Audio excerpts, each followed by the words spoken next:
There's a metaphor that's been making its way across the industry of late that talks about the differences between pets and cattle. And although the cattle of this world probably don't appreciate the metaphor and what it intends to describe, this metaphor here is really designed to talk a bit about the differences between how you may have managed your Windows servers back in the old days and how you may deal with them as you start implementing things like Nano Server. In that metaphor, we start with the pets, which you probably already know if you have pets of your own, are things that you love and cherish. You spend time with them, you nurture and care for them. And when they have problems, you go to the doctor, to the veterinarian, to give them the necessary effort they need to get them back on their feet as quickly as possible.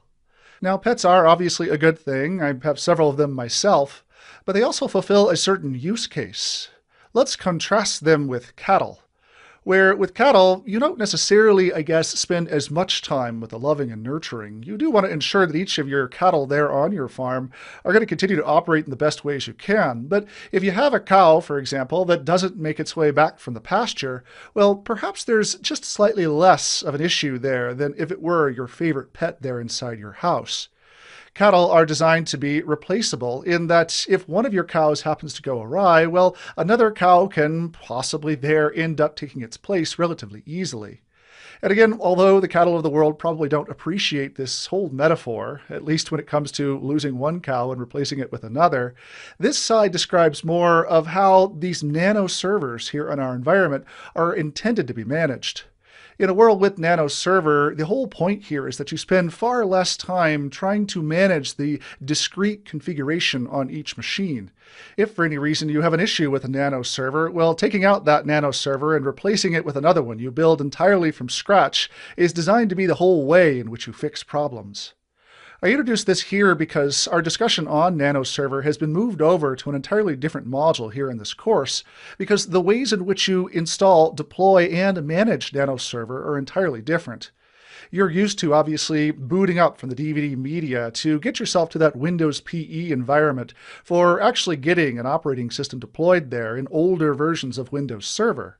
That same Windows PE environment does not, in this version, include the abilities to deploy Nano Server. And so here in this module, we're going to have to spend some extra time then figuring out exactly how we get those Nano Server bits installed into a virtual machine or also onto a host.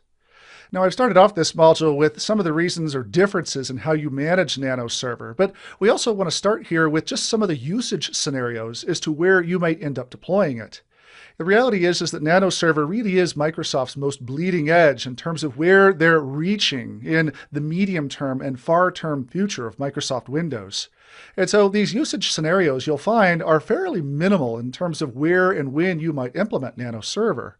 And in fact, there's an argument that even at this version, you might not find yourself implementing Nano Server at all in production. This implementation of Nano Server, this version, at least right now today, because of the very limited usage scenarios that are out there, and still some of the developing management tools and management practices surrounding Nano Server, we are still fairly nascent in terms of people's embrace of this technology. The more true reality is that your experience here with Nano Server is probably preparing yourself or future-proofing yourself for a version of Microsoft Windows that perhaps is just a bit further in the future. Now, we will obviously install Nano Server both into a virtual machine and onto a physical piece of hardware, the latter of which is really not one of the intended usage scenarios for the implementation of Nano Server. You'll find that it's relatively easy to deploy Nano Server on top of a Hyper-V host, but it gets quite a bit more difficult when you have some of the other usual things that are required as part of a server installation, like the application of drivers and updates and so on. We will, with those Nano Server instances then installed, go through some of the management tasks like installing roles and features there on our Nano Server. I'll show you just some of the commandlets you'll need to know in order to get those roles and features there installed. I've already talked about how Nano Server is a near headless solution. There really isn't all that you can do there, if really anything at all, there on the head of the server itself. And so the management and configuration of Nano Server really is the remote management and configuration of Nano Server, and that itself really is Windows PowerShell. So the entirety of our conversation here is going to focus then on the management of Nano Server using the different PowerShell commands that you're going to need to know. And I should mention too that everything that you'll be seeing here, just like in that immediately previous module, I'm going to go through a long list there of PowerShell commands, but in the extra content associated with this course, you'll find that list in order of the commands that I execute here. So if for some reason you can't see the commands, or if you want to have your own copy of them, then take a look at that extra content there to find the entire list of what you can use and replicate in your own demonstration environment. To that end, if you are planning on following along with the different demonstrations that I'll be showing you here, there are a couple of prerequisites that you'll need to have laid into place. First and foremost will be a domain controller, which you can choose to build in whatever way you should choose. You can build that domain controller either manually, I'll be using the domain name company.pri, or you could use that domain controller script that exists there as part of the extra content associated with this course in that previous module. Back in that previous module, we went through the implementation of that script to very quickly bring online a domain controller you can use. And so it's that script that effectively I have here in this environment to create my machine dc.company.pri. You also will want to build a Windows 10 instance and join it there to your Active Directory domain. This was optional back in our last module, but is a bit more required here because we want to show the actions and activities in remotely managing a nanoserver instance, or a couple of nanoserver instances.